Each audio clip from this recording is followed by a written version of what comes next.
One of my new favorite albums right now is Mama Leaks Diner Coffee, that down there. They're a metal band. Some of this is like their sixth or seventh album. Their earlier stuff is a little more extreme, a little more metal than this. This is still has some metalness in it, but there's also a little touch of jazz and just some little, just a little more like leaning towards a more sort of like jazzy direction, maybe softening the metal attack a little, but it's still a pretty aggressive album. Some elements of like doom kind of sink in every once in a while. Some nice riffs. But if you're into metal and you like your genres blended a little bit, I think this is a good sort of metal with touches of other sort of like genres kind of seeping in. Really good listen. Mama League's Diner Coffee. On to Dave's picks. What's up, people? I'm Shaggy, the opinionated hippie, and today this is part 9 of what I hope is a never-ending series of rankings and reviews of the Grateful Dead's Dave's Picks, an archival concert release series that is still going on today, 12 years strong. They're up in the 40s. We're on number 9. And what I'm doing is I'm discussing each review and then ranking it in terms of the other ones that preceded it. So the list will grow as the reviews continue. And number 9 is a 3-disc set, a complete show from May 14th, 1974. And I'm pretty convinced, no bonus disc, just the complete show. So this is the 74 era when Kreutzmann is the only one on drums. You got Donna and Keith there on vocals and keyboards, and then the core 4, Bill, Phil, Bob, and Jerry. And I'm pretty sure there's 2 reasons, one of 2 reasons, maybe both, why this show was picked. One, it is the only concert the Grateful Dead ever played in Montana. This happens to be in Missoula, Missouri, Montana. And then the second reason why I think this was picked, and it relates directly to the first reason, is this might be one of the most laid back, chill, low simmer. I don't want to say no energy because there's energy. It's just a low simmering energy. Maybe every once in a while the stove gets turned up to 1 or 2, but for the most part, it's on a low simmer. And I enjoy it. 74 is my favorite year. So I like the songs that are played, some really good set list choices. There are some moments in which it starts to bubble up, but those moments are quickly sort of constrained as like segues into the following song occurs, and all the segues once we go in like the next song, even though the energy has been raised up, we're like, oh no, we got to get back and compose because we're going into this next song. So then they recompose themselves and kind of maintain a laid back energy.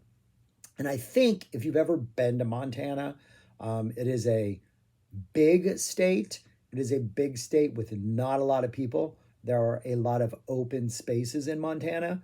I have not been there for 15 years. Was the last time I was there in Bozeman. Was there quite often in the 90s. Have family there that I visited in the 70s and 80s in Helena. And it's not a bustling city. It is a bustling state.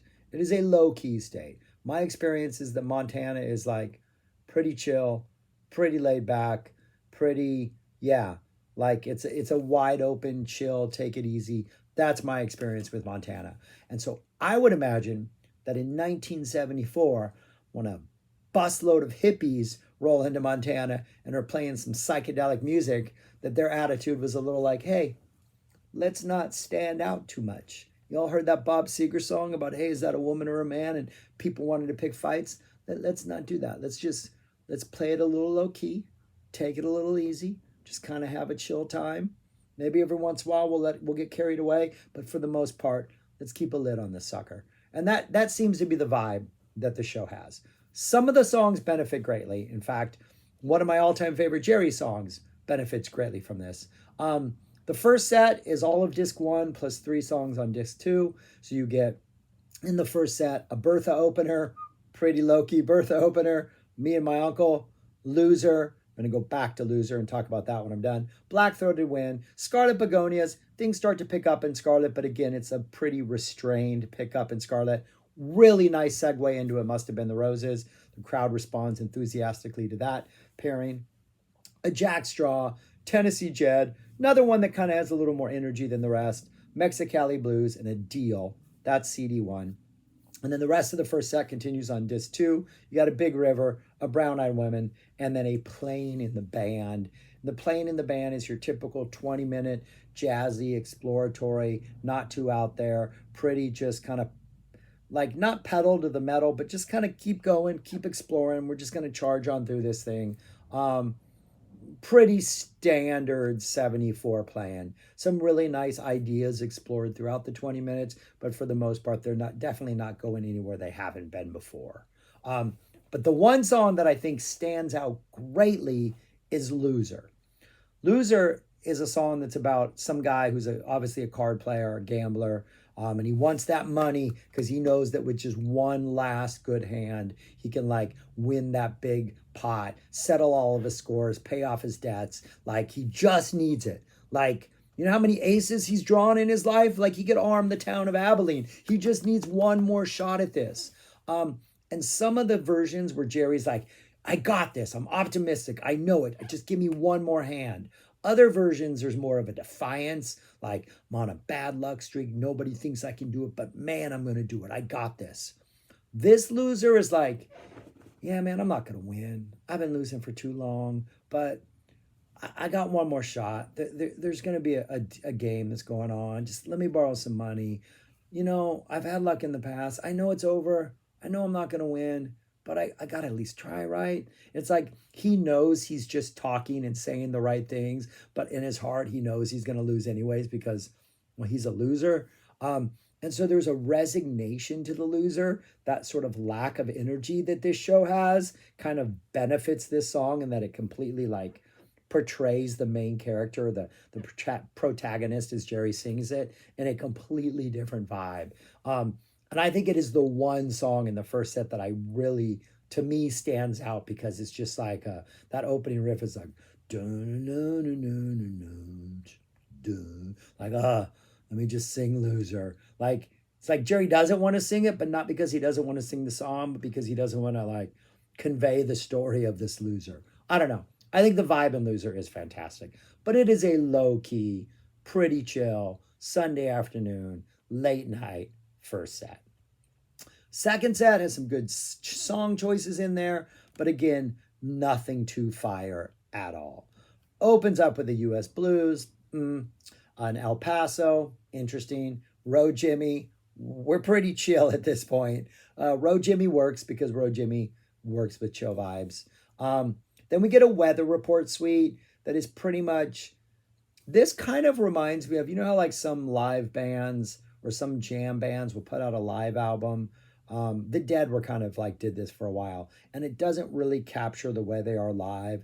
You know, they do songs that they jam, but the jams are pretty like kind of limited. Like I think of Moe's a live album L. There's a Timmy Tucker and a Rec Chem that's pretty good, but both the Timmy Tucker and the Rec Chem are very like constrained and almost by the numbers. And while there are moments, it almost seems like they wanted a version that was safer than the rest so that they could bring in new people.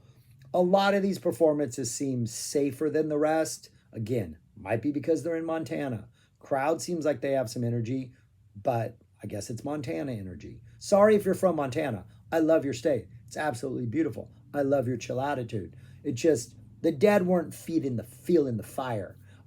So the weather report suite is just kind of chill. There's kind of a nice little jam at the end in the Let It Grow part. Kind of gets worked up, but almost as soon as it starts to get up, they drop it and they start Dark Star. And the Dark Star, just, we're in like a chill, jazzy Dark Star. We're exploring ideas, kind of meandering all over the place. You know, some exploratory like jazz corners Jerry's going into, but again, nothing too crazy. We get the first verse. We go into some pretty good space.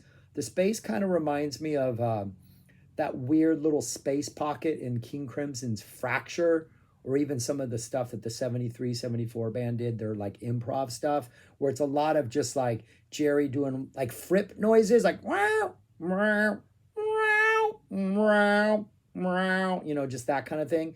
And I almost expect if at any point Jerry started to play that like latter half fracture riff, that dun dun dun dun dun dun dun, that part, then the bass comes in and then they get all crazy. If they had all of a sudden started playing that, it would have made perfect sense because that is what the space feels like. They eventually sort of climb their way out of space, and Dark Star starts to get a little bit like energetic and upbeat and maybe a little happier, and like there's energy there. But as soon as that energy starts to really like boil up and like become something, they kind of drop it and slide pretty nicely into a China doll. All the segues are really tight. There's one sloppy segue. Oh no, that's on the show. That's on volume 10, which I'm listening to now. I think, yeah, I don't think there's a sloppy segue on this one. That's on volume 10. But yeah, yeah, so then the China doll is really nice. It's always good to hear a China doll. But again, that Dark Star energy is almost like, oh no, we're going into China doll. Let's drop back down and do it properly. Let's start it properly. So we get a nice China doll. Then we get a Promised Land, a random Promised Land thrown in there. And then a Not Fade Away, Going Down the Road Feeling Bad to close out the second set. And then Going Down the Road Feeling Bad again, the energy starts to pick up to the end. It starts pretty good. The Not Fade Away is actually pretty good. The jam between the vocals on Not Fade Away and the segue, the very, oh no, we're definitely in Going Down the Road. That little jam is kind of nice and kind of goes out there. And then you get a Going Down the Road Feeling Bad, a nice 10-minute Going Down the Road. And then you get a One More Saturday Night for your encore. So yeah, nothing too ridiculously great. If there are like high points as far as energy, it's like the end of Let It Grow and the Weather Report Suite, the latter part of Dark Star, the very last part, the end of Not Fade Away into Going Down the Road, the end of Going Down the Road. But at no point in this show is there a sustained amount of just like high energy attack. It's a pretty laid back affair. Like, if you're on tour, like I've been lucky enough in my life that I've done like Dead tours and Fish tours. It's one of those shows on a tour that I think you really, really like because it is almost like everybody's just chilling out for a night and you can just enjoy things and you can just sit back. When you're releasing a bunch of shows like Dave's Picks, this one kind of stands out in that there isn't really that one moment that I think is like, dude, you have to hear this. I don't think there is a single, oh, you have to hear this moment on all three of these discs. And maybe I'm wrong. Maybe I'm just listening with like I have these expectations of what this show is. But yeah, it's just a chill, laid back, solid 74 show. Though I do think the loser is kind of special because it really feels like Jerry is a loser when he's singing it. And usually there's an optimism in his performance that is definitely not there. So if I had to praise one thing from the show, it's the loser. And even the solo in Loser, it just feels kind of tortured and like, I don't even want to do this, but in like the best way possible. So yeah, that's where I would put this. Where would I rank this? I would rank it right there towards the bottom, all the way at number 7. Again, I think volumes, the number 1 and number 2 on this, volume 6 and volume 5, are a step above everything else. That 69-70 show is just magic.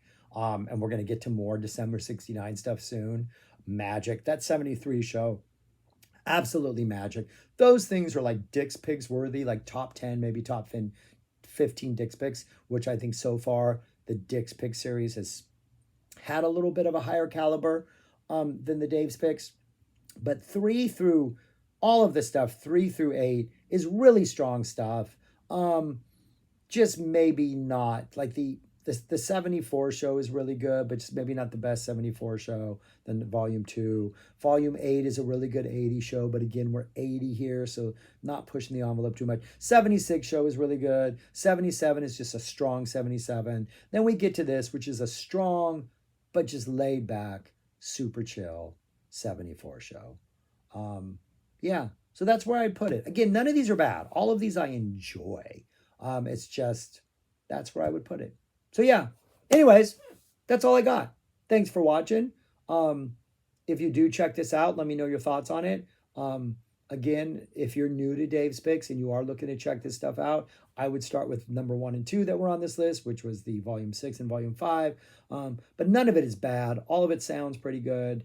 All of it has moments. Again, this one, though, its moment is just the chill vibe of all of it. And it's the only time they played in Montana. So good on you, Montana, for giving us one of the chillest shows that Dad ever played. But anyways, that's it. Thanks for watching. Comment, subscribe, like, share, and most importantly, go listen to music, people, because that's the entire point in doing this thing, is to get people to listen to more music. That's it. Talk to you later. Peace.